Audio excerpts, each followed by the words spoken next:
राज्यात राज्यसभेच्या निवडणुकीच्या पार्श्वभूमीवर निर्माण झालेल्या राजकीय घडामोडींनी पुन्हा एकदा शरद पवार यांच्या दीर्घ आणि बहुरंगी राजकारणाला केंद्रस्थानी आणले आहे. कारण एकीकडे ते आपल्या संसदीय कारकिर्दीच्या 60व्या वर्षात प्रवेश करत असताना दुसरीकडे उद्धव ठाकरे यांच्या ठाकरे गटाने थेट इंडियन नॅशनल काँग्रेसच्या हायकमांडसोबत चर्चा सुरू करून पवार गटाला चर्चेबाहेर ठेवल्याची माहिती समोर येते. आणि त्यामुळे महाविकास आघाडीचे शिल्पकार म्हणून ओळखले जाणारे पवार आज त्याच आघाडीत एकटे पडल्याचं चित्र तयार होते.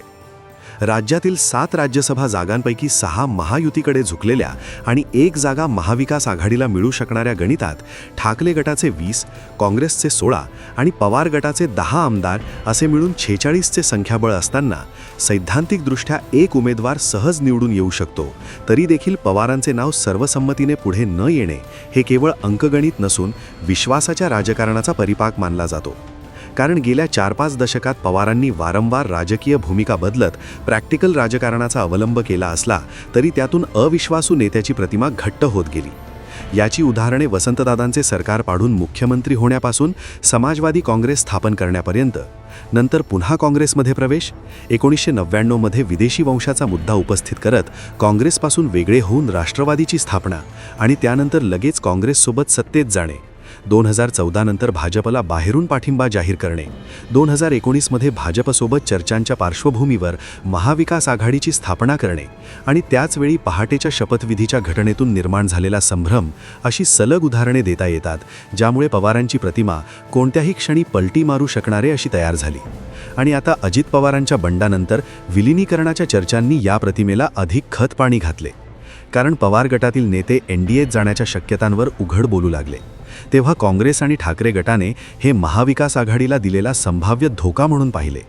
विशेषतः शिवसेना फुटीनंतर ठाकरे आधीच राजकीयदृष्ट्या कमकुवत झालेल्या अवस्थेत असताना पुन्हा एकदा विश्वासघाताची भीती त्यांना वाटू लागली आणि म्हणूनच त्यांनी पवारांना बायपास करून काँग्रेसशी थेट चर्चा सुरू केल्याचे मानले जाते.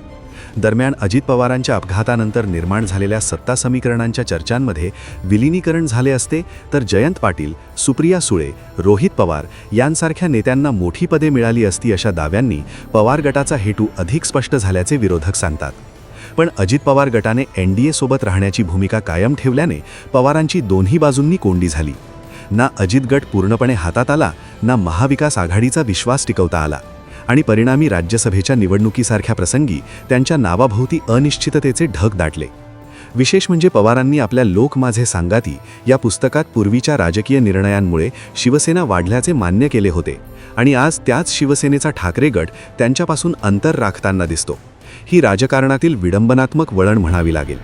त्यामुळे प्रश्न असा उपस्थित होतो की दीर्घकाळ चालवलेले लवचिक, संधिसाधू आणि बहुपदरी राजकारण हेच अखेरीस त्यांच्या अडचणीचे कारण ठरत आहे का? कारण राजकारणात केवळ डावपेच नव्हे तर विश्वास ही चलनविषयक एककासारखी महत्त्वाची गोष्ट असते आणि जेव्हा सहयोगी पक्षांना भविष्यातील निष्ठेबाबत शंका निर्माण होते तेव्हा ते पर्यायी नेतृत्व शोधू लागतात.